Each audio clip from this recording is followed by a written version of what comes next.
26ನೇ ಪ್ರಶ್ನೆಯನ್ನ ಗಮನಿಸಿ. ಥೀಟಾ ಒಂದು ಲಘು ಕೋನ ಇರುವಂತೆ tan square theta equal to 8/7 ಆದಾಗ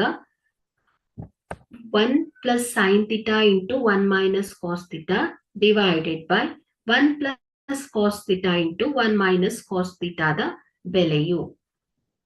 ಸೊ ಇಲ್ಲಿ 1 plus sin theta into 1 minus sin theta divided by 1 plus cos theta into 1 minus cos theta ಅಲ್ವಾ. ಸೊ ಇಲ್ಲಿ ನೋಡಿ, ಇದು a plus b into a minus b formal ಇದೆ. So a 1 ಆದ್ರೆ b ಏನಾಗುತ್ತೆ ಹೇಳಿ, sin theta ಆಗತ್ತೆ.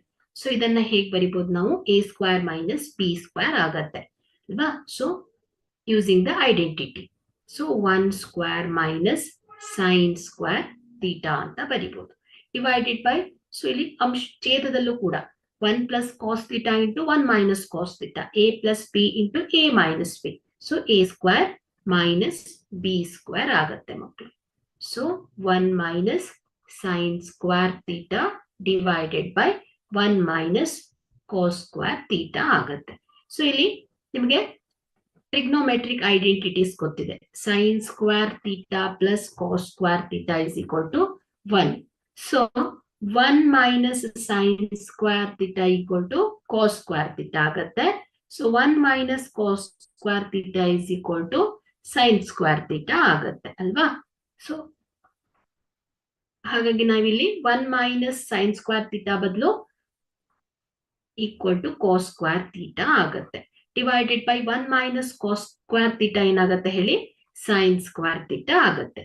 ಸೊ ಇಲ್ಲಿ cos square divided by sin square ಅಂದ್ರೆ ಏನಾಗತ್ತೆ, tan square, ಸಾರಿ cot square theta ಆಗತ್ತೆ ಮಕ್ಕಳೇ. Okay, so cot square theta. So cot ಏನಾಗತ್ತೆ ಹೇಳಿ, cot theta ಏನಾಗತ್ತೆ, ರೆಸಿಪ್ರೋಕಲ್ ಆಫ್ tan ಆಗತ್ತೆ ಅಲ್ವಾ. ಸೊ ಇದನ್ನ ಹೇಗೆ ಬರಿಬಹುದು ನಾವು, 1 by tan square theta ಅಂತ ಬರಿಬಹುದು. ಸೊ tan square theta ವನ್ನ 8/7 ಅಂತ ತಗೊಂಡಿದ್ದಾರೆ. So 1 by 8/7. ಸೊ ಇದೇನಾಗತ್ತೆ ಹೇಳಿ, 7/8 ಆಗತ್ತೆ ಮಕ್ಕಳು.